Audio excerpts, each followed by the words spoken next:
For the most part, video games, they're not meant to be realistic. The whole point is that we're escaping to a different reality or world, to have epic experiences that are far removed from our own day-to-day grind. But there are developers that like to go above and beyond, presenting a realistic approach to their worlds. And sometimes we have to question when enough is enough when it comes to reality. So let's take a look at them today. As I'm Jules, this is WhatCulture.com, and these are 10 times video game realism went too far.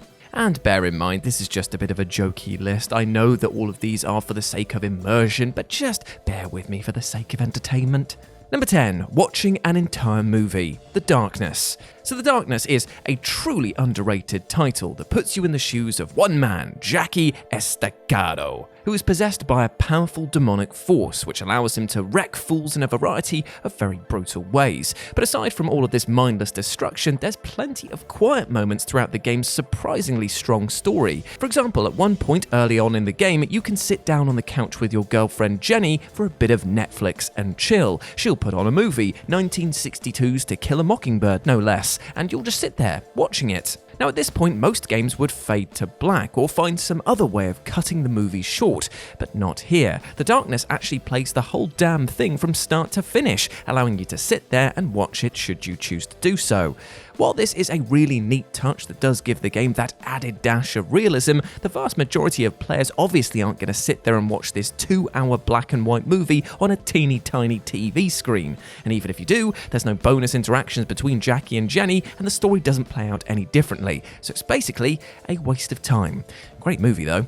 Number 9, dynamic beard growth. The Witcher 3. The Witcher 3 is a game that lets you play as a superhuman monster slayer in a mythic land full of elves, dwarves, werewolves, and other assorted creatures. It's a game that screams fantasy in every possible way. But curiously, developers CD Projekt Red decided to go down the realism route in one very particular way, and that is your character's facial hair. As the game progresses, Big G's beard will slowly grow over time, allowing you to decide how long you want it to be. If you like, you can shave it off, but if you want those glorious facial locks to flow, well, you can just leave them be. It's certainly an interesting mechanic, but since it doesn't have any noticeable impact on the game itself, it does feel a bit needless, like a step too far in terms of character customization. And it's not like you're changing outfits or weapon skins. This is a truly small detail, one that most players will barely even notice or indeed even care about.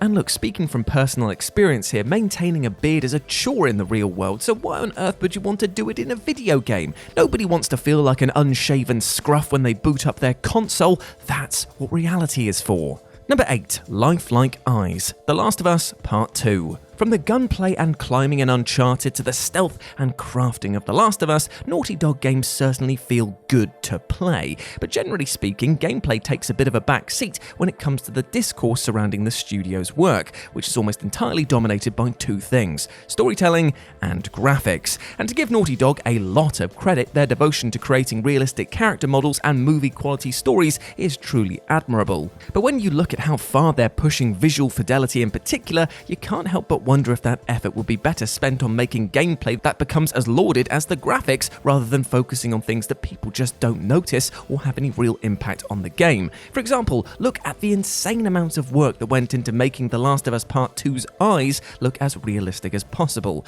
These eyes respond to light sources accurately, they have screen space, shadows for eyelashes and eyelids, and hell, Naughty Dog even beefed up their eyes to make their nocturnal animals look scarier. It's impressive stuff, but does the average gamer care?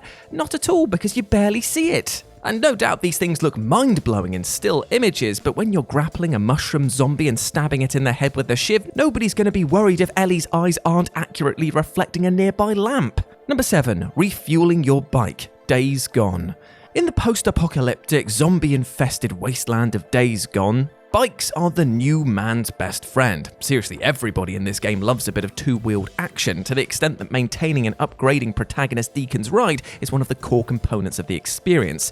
You'll also have to refuel your bike's tank whenever it runs dry, which on paper may indeed sound like a really immersive game mechanic, but in practice, having to constantly worry about fuel consumption definitely detracts from the fun of exploring the open world, while also making you repeat the same mundane refueling task over and over again.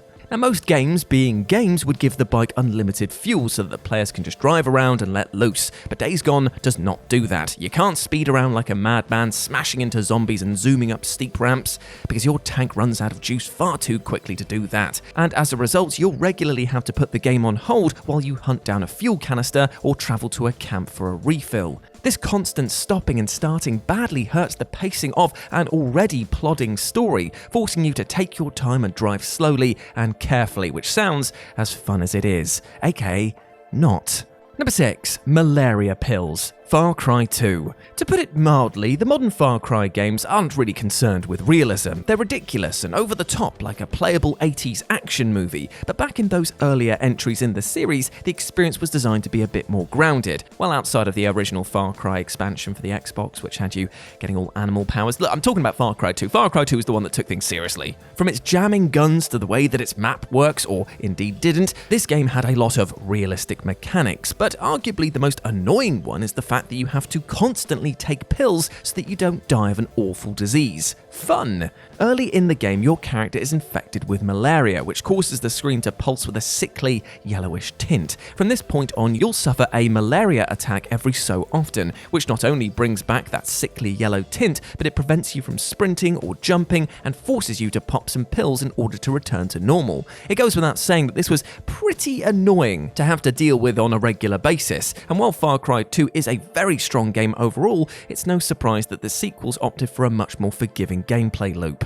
Number 5. Weapon durability. The Legend of Zelda Breath of the Wild. The Legend of Zelda Breath of the Wild was met with near universal acclaim upon its March 2017 release, but one particular element of its gameplay was not completely beloved, and that was its weapon durability. The weapons in Breath of the Wild, swords, clubs, axes and the like, each have a certain amount of hits that they can take before becoming badly damaged, and if you continue to use them after this point, they'll soon break apart.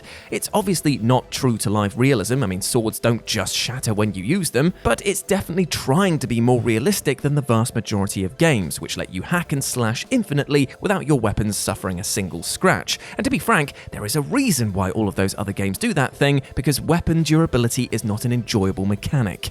There are those that will say that this encourages players to try new weapons and that it increases immersion, but these are, if we're being honest, pretty weak arguments. If the range of weapons in Breath of the Wild was interesting enough to begin with, players would actually want to experiment naturally without being forced to do so just because their sword broke in half.